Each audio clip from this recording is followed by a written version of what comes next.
It begins with the sound of a door crashing open, the kind of slam that echoes off concrete walls and sends dust dancing in the air. In a dimly lit hallway of the Luzerne County Correctional Facility, deputies lead a man in shackles toward an interview room. His head is shaved, his wrists chained to his waist, and yet he's smiling. This is Hugo Selensky, a man suspected in multiple disappearances, suspected in murders so cold-blooded, police still struggle to count the victims. And today, investigators hope he will finally reveal what happened to a young woman who vanished without a trace nearly 2 decades earlier.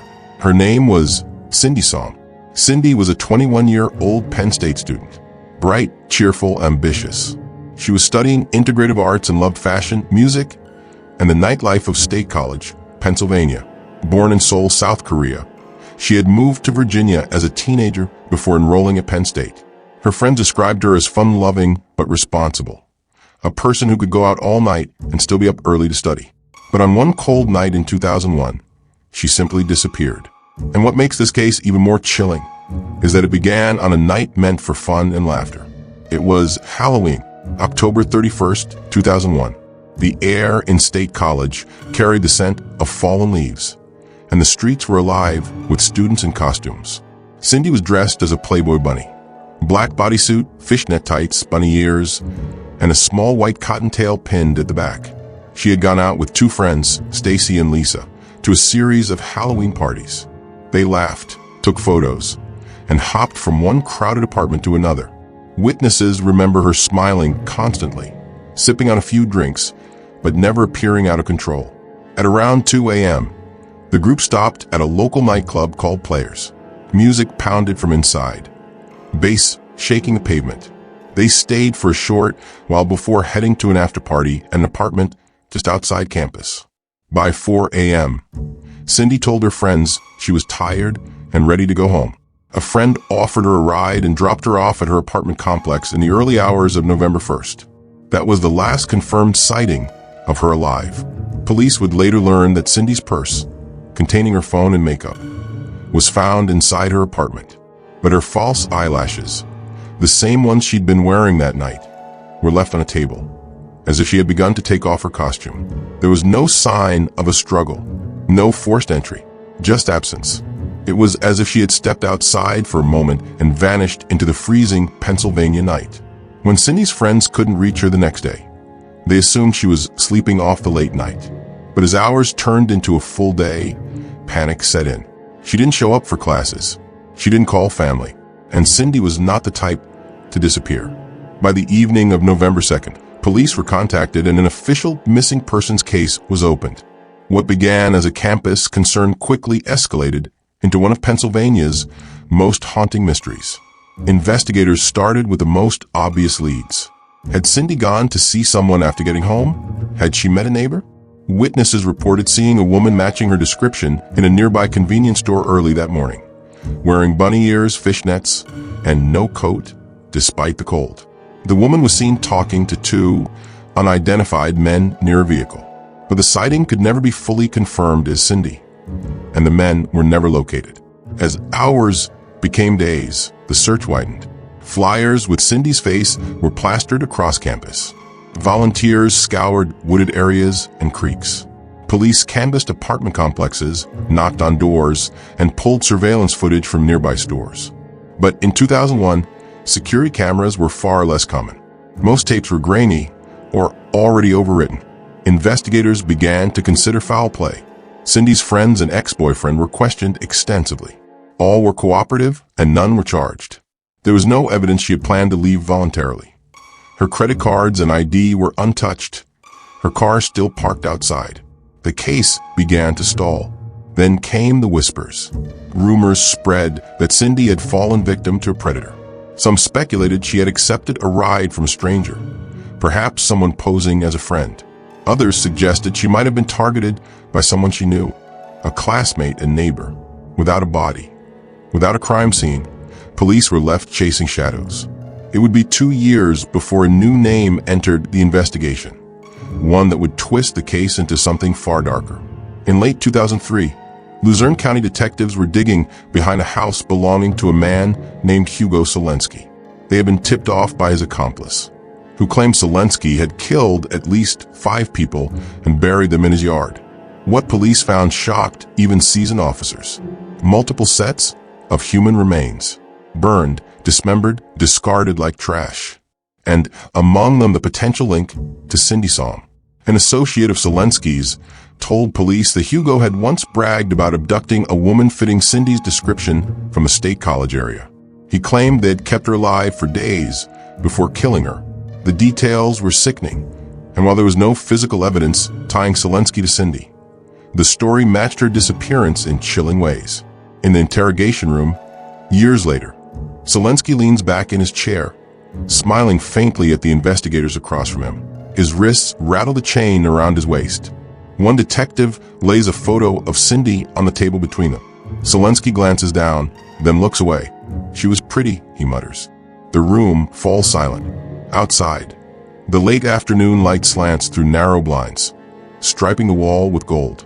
The detective leans forward and asks the question that's hung over this case for nearly 2 decades. "Hugo, what did you do with her?" Selensky doesn't answer. Instead, he smiles again. "You're gonna have to do better than that." And in that moment, it's clear. Whatever the truth is, it's locked inside the mind of a man who enjoys the game. A man who knows the clock is ticking, but still believes he's in control. What happened to Cindy Song on that cold November morning? Did she step willingly into a stranger's car, or was she taken by force?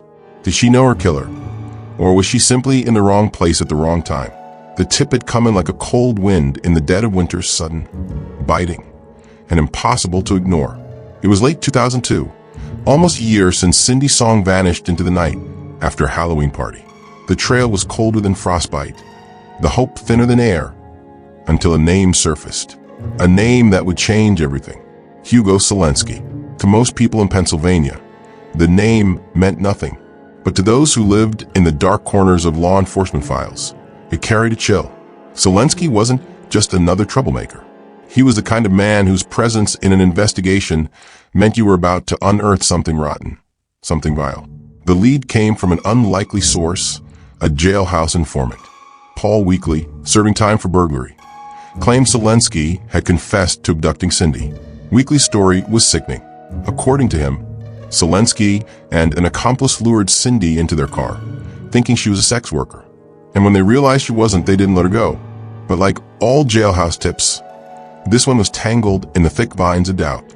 Informants lied. They embellished. They traded truth for reduced sentences. Still, Weekly spoke with unsettling detail, describing Cindy's outfit from that night, even down to the bunny ears. Detectives didn't hesitate. They drove straight to Hugo Selensky's property in Luzerne County, a sprawling home with a deceptively normal appearance, perched atop a hill. But what they found beneath was anything but normal. In Selensky's backyard, they discovered a mass grave. 7 bodies were buried there. 7. The crime scene became a carnival of flashing lights. Investigators moving like ants over disturbed earth. Each body was carefully exhumed, examined, identified. Most were confirmed victims of Selensky's other crimes, drug dealers, associates, people who had crossed him. But none were Cindy. Not yet. To understand why investigators couldn't ignore Selensky, you have to understand the man. He wasn't a bumbling criminal. He was intelligent, manipulative, with the unnerving charisma of someone who could smile while tying a noose. He had escaped from prison before, not just slipped away, but orchestrated a Hollywood-style breakout using a rope made from bedsheets. Selensky's past was littered with bodies, yet he always seemed to slither through the cracks in the justice system. If anyone could make a young woman disappear without a trace, it was him. And yet there was still no proof Cindy had ever been in his orbit. Detectives brought Selensky in. The room was quiet, save for the hum of the fluorescent lights. The camera in the corner blinked steadily as the first question landed like a stone on still water. "Do you know Cindy Song?" Selensky leaned back in his chair, a faint smirk curling on his lips. "Never met her," he said. The detectives pushed harder, revealing the informant's claims. Selensky didn't flinch. He denied it all, weaving around their questions like smoke. But here's the thing. Zelensky had a habit of denying crimes right up until the evidence crushed him. And there was something in his eyes, something that told the detectives he was enjoying the game. Meanwhile, Paul Weekly stuck to his story. He insisted that he and Zelensky had taken Cindy, and that she'd been killed and discarded. He even claimed to know where her body might be. But when investigators followed up, the leads fizzled. Locations came up empty. Timelines conflicted. Weekly's credibility wavered with each inconsistency. Yet there was one detail he'd given that nod at the detectives: the Halloween bunny costume. That detail hadn't been released publicly at the time. How did he know? By now, the media was in a frenzy. Cindy's disappearance was no longer a quiet cold case. It was a headline. Crowds gathered outside Zelensky's hearings, some demanding justice. Others just drawn to the spectacle of a man who seemed to wear guilt like a tailored suit. Cindy's friends and family, watching from the sidelines, were caught between hope and horror. Hope that maybe they'd finally get answers. Horror at what those answers might be. Then a twist. Investigators uncovered a new piece of information that didn't fit Zelensky's profile. A sighting unconfirmed, but tantalizing, of a woman matching Cindy's description weeks after she vanished. She wasn't in Pennsylvania. She was in New Jersey. It was just a whisper, a fleeting report from a truck driver passing through Atlantic City. But if it was true, then Cindy might have been alive long after Zelensky was supposedly involved. Could the entire Zelensky connection be a dead end? One night, Weekly made a new claim. He said Zelensky had burned Cindy's belongings, including parts of her costume, in a fire pit behind his house. The problem? When police searched, there was no trace of fabric, no remnants of the costume. But buried deep in the ashes, they did find something: a small, charred piece of synthetic material, too damaged to identify. It could have been from a Halloween costume or from a dozen other things. Months passed. Evidence stalled. The case against Zelensky was crumbling like old paper. But then, just as the investigation was about to close on him, something strange happened. Zelensky hinted, not confessed, but hinted, to another inmate that he knew what happened to the Asian girl from Penn State. The inmate refused to testify. No reason given. By the end of 2003, the investigation into Cindy Song's disappearance was teetering between two realities. In one, she was the victim of a sadistic killer whose backyard was a graveyard.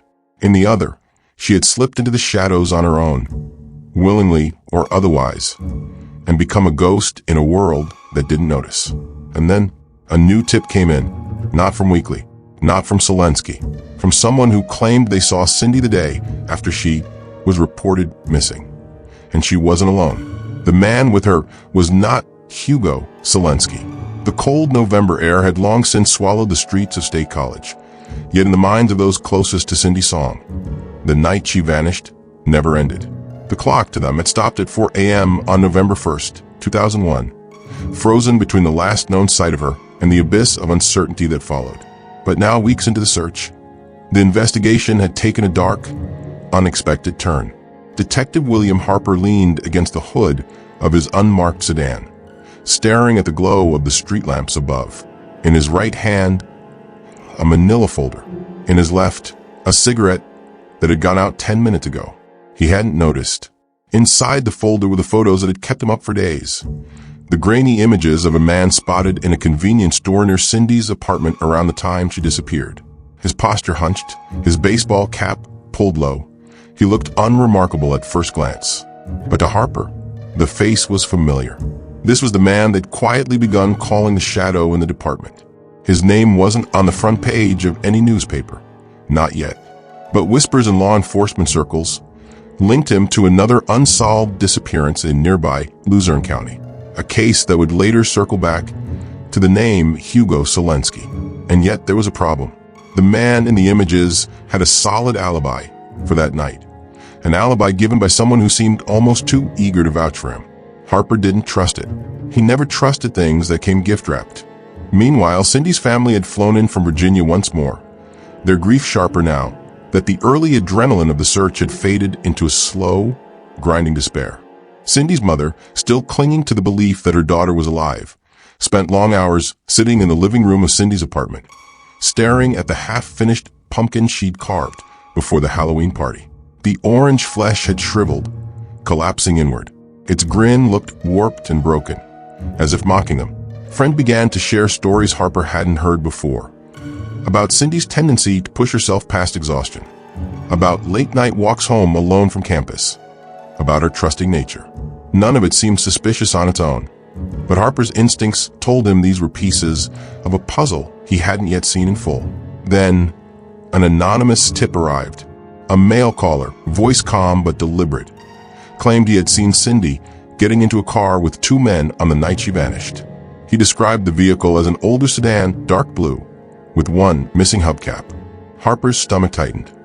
The exact detail about the hubcap had appeared in a report from another missing person case, the same one linked to the shadow. But Harper's focus was about to be pulled in yet another direction. A prison informant in Luzerne County came forward, claiming that Hugo Selensky, a man already suspected in multiple murders, had once bragged about a girl from State College who fit the right look. It was vague, and there was no name, but the chilling part was the time frame. It matched perfectly with Cindy's disappearance. Still, there was no hard proof, just shadows and echoes. The case files grew thicker, yet the clarity grew thinner. Every lead Harper chased seemed to dissolve in his hands, leaving behind more questions than answers.